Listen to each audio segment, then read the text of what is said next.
విద్యాశాఖ principal secretary గారు, head of the police department DGP గారు, ఈ రెండు శాఖల సమన్వయంతో ఎన్ఎస్ఎస్ విద్యార్థులతో ఒక ఇంటరాక్షన్ ప్రోగ్రాం ఏర్పాటు చేసి వాళ్ళ యొక్క సామాజిక బాధ్యతను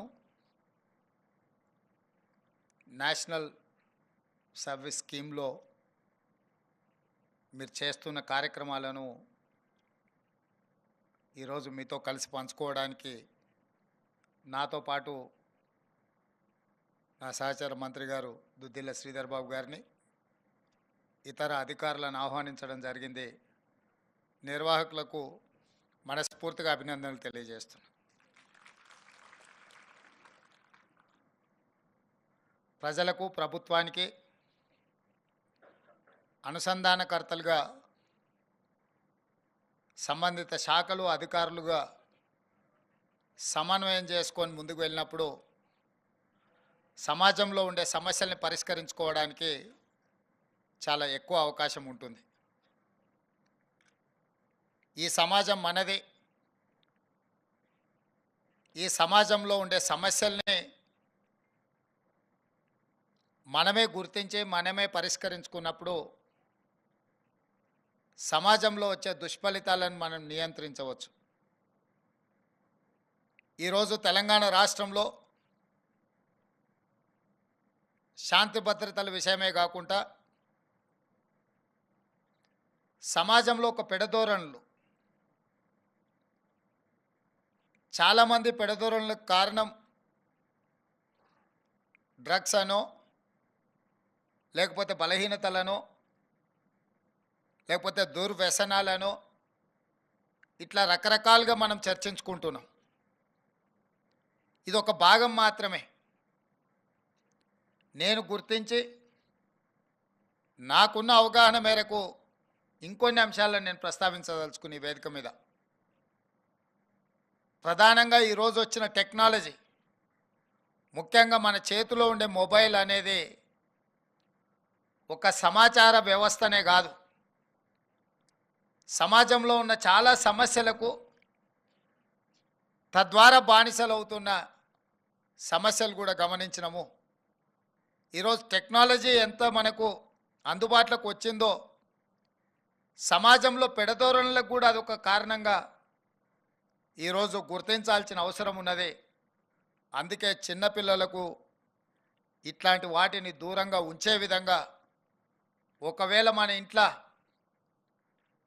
స్మార్ట్ ఫోన్ ఉన్నా, కంప్యూటర్ ఉన్నా, ఇతర సాంకేతికపరమైన వస్తువులు ఏవున్నా ఫ్యామిలీ అంతా కనిపించే విధంగా వాటిని ఉంచినప్పుడు పిల్లలను కొన్ని సమస్యల నుంచి దూరంగా ఉంచడానికి అవకాశం ఉంటుంది. రెండవది, జాయింట్ ఫ్యామిలీ వ్యవస్థ లేకపోవడం. ఇవాళ రేపు సమాజంలో జాయింట్ ఫ్యామిలీ ఉన్నారంటే ఆశ్చర్యంగా చూస్తున్నారు. జాయింట్ ఫ్యామిలీ చాలా సమస్యలకు, చిన్నపిల్లలను మానసికంగా ఒక బలమైన వాళ్ళను, తాత అమ్మమ్మనో తాత నాయనమ్మనో, పిల్లల యొక్క ఆలోచనలు, మానసిక ఎదుగుదలకు వాళ్ళు ఎంతో ఉపయోగపడతారు. వాళ్ళ అనుభవాలను కానీ వాళ్ళ కథల రూపంలో రామాయణం, భాగవతంలో ఉన్న అంశాలను ప్రస్తావించి ఎన్ని కష్టాలు వచ్చినా కష్టాలను ఎదుర్కొని ఏ విధంగా యుగ పురుషులు నిలబడ్డారో, లేదా సమస్యలు వచ్చినప్పుడు ఏ విధంగా ఎదుర్కొని నిలబడి కుటుంబ వ్యవస్థల్ని కాపాడుకున్నారో తరతరాలుగా మనకు మన పూర్వీకుల నుంచి వచ్చిన సాంప్రదాయం మన పిల్లలకు నేర్పించడానికి ఎక్కువ అవకాశం ఉండే.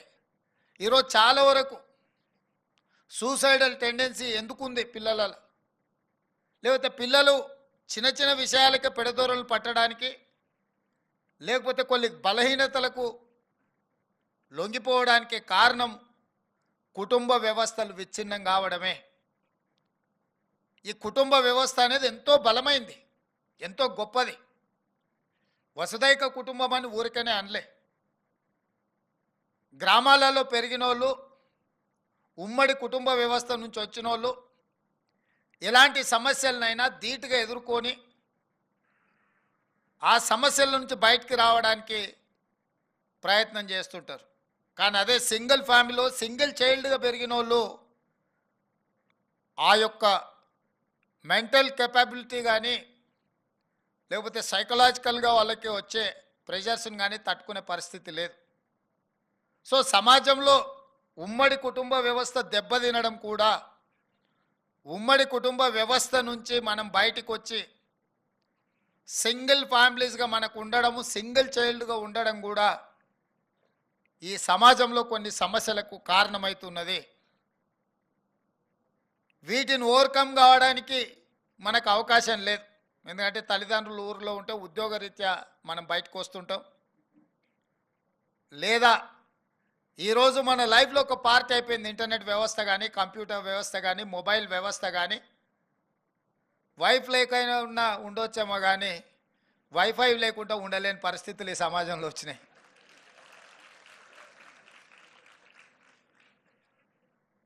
సో వీటిని అవాయిడ్ చేయలేనప్పుడు, వీటి నుంచి దూరంగా ఉండలేనప్పుడు, ఇట్లా ఉన్నా కూడా మనము మన వ్యవస్థని, మన సాంప్రదాయాలను కాపాడుకుంటూనే మన పిల్లల్ని మనం మానసికంగా సంసిద్ధులను చేయాల్సిన అవసరం ఉంది.